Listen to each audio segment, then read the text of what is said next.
저는 그 범죄를 할 생각이 없었어요. 그런데 이것 때문에 범죄를 하게 됐어요. 라고 하는 게 가장 키포인트입니다. 범죄를 할 의사가 없었는데 범죄를 하게 됐다. 즉 범위가 유발됐다. 라고 하는 게 그 함정수사입니다.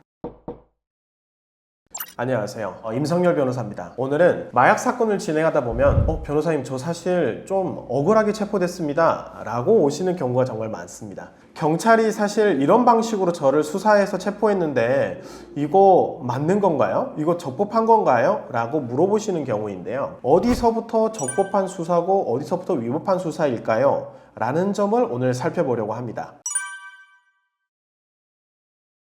흔히들 함정수사 이건 잘못된 거 아닌가요? 라고 말씀을 하시는 것은 보통 범위 유발형 함정수사를 가리킵니다. 수사기관이 범죄를 할 마음을 일으켜서 그 범행을 이르게 만들었다라는 것을 가리킵니다. 그렇지만 보통 오해하기 쉬운 것은 뭐냐면 바로 기회제공형 함정수사입니다. 기회제공형 함정수사는 이거 함정수사였어요 라고 말씀을 하시지만 단순히 수사기관이 필로폰, 엑스터시를 구매할 수 있는 기회만 제공을 했다면 그거는 기회제공형 함정수사로서 흔히들 말하는 함정수사가 아니라 적법한 수사에 해당합니다.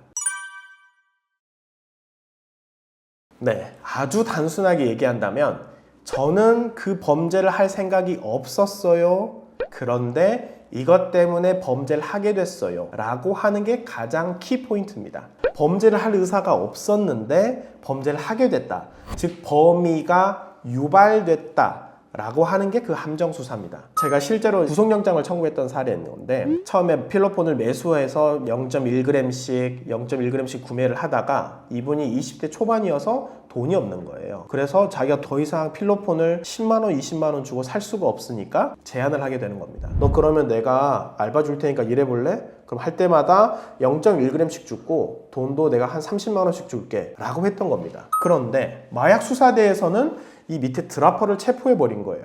그런데 이분은 아직 뭐가 있죠? 위에 있는 중간 매도인이 판매하고 있었던 텔레그램이 아직 삭제되지 않았던 겁니다. 그래서 모든 마약 수사가 밑에서부터 위로 올라가는 중간책을 잡고 총책을 가는 아래에서 위로 올라가는 수사를 진행하게 됩니다. 여기에서 바로 함정 수사가 진행이 되는 것이죠. 예를 들어 체포됐던 있는 그 사람의 핸드폰 제공해서 야 너 공적 쌓을 거야? 너 텔레그램으로 어디에 가서 너 거기에 간다고 해. 그러면 그 자리에 간다고 하고 거기에서 오는 새로운 매수인들을 잡고 중간 매도책을 잡았던 사건입니다.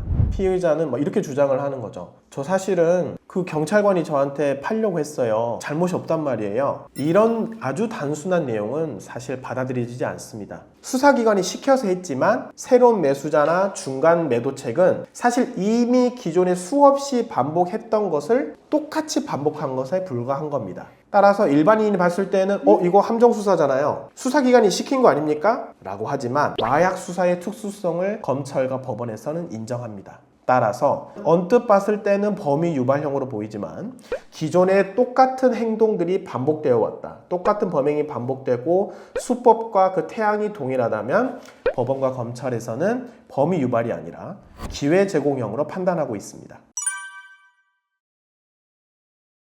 본인이 생각했을 때 사실 저 이거 함정수사입니다 라고 대응을 하는 거는 실질적으로 법원과 검찰에서는 그렇게 좋아하는 대응 방법이 아닙니다. 따라서 좀 신중하게 접근할 필요가 있는데요. 저 이거 수사기관이 시킨 거예요 라고 쉽게 주장을 하게 된다면 소위 말하는 괘씸죄 그리고 본인의 수사가 진행되는 거에 도움을 주지 않았다라고 판단될 가능성이 매우 높습니다. 그런데 본인과 그 상대방이 있었던 모든 대화 내역이 남아있다. 통화 기록이 전부 남아있다. 그 과정에서 체포된 피의자가 저 안 살래요. 선생님 사실 경찰 아니에요? 더 이상은 선생님과 거래하기 싫어요. 연락하지 마세요. 라고 사실 거부하는 의사가 있었다거나 실질적으로 그 전에 한 번도 이런 것을 구매한 전력이 없다던가 동종 범행 전력이 전혀 없다. 그리고 그 이후에 적극적으로 수사에 협조하는 태도를 보이고 이와 같은 여러 점을 고려했을 때 이 사람에게는 필로폰을 매수하거나 투약하려고 하는 범죄의 범위가 없었다라고 하는 점을 적극적으로 주장이 가능합니다.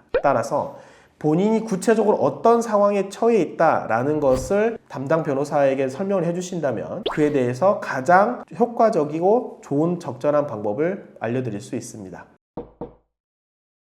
마약 범죄는 반드시 단속이 되어야 하고 실질적으로 절대 동일한 범죄를 해서는 안 되는 사회적으로 퇴치되어야 할 상황에 해당합니다. 그렇지만 본인이 실제로 마약을 매수하거나 투약할 생각이 없었고 그 과정에서 적법한 수사 방법을 넘어서 행위를 했다. 그로 인해서 본인이 처벌될 억울한 상황에 놓였다면 해당 사건에 대해서는 변호사의 도움을 받아 가장 본인에게 유리한 변론 방법을 선택해서 도움을 받을 필요가 있습니다. 언제든지 편하게 연락 주시면 도움을 드릴 수 있도록 하겠습니다. 감사합니다.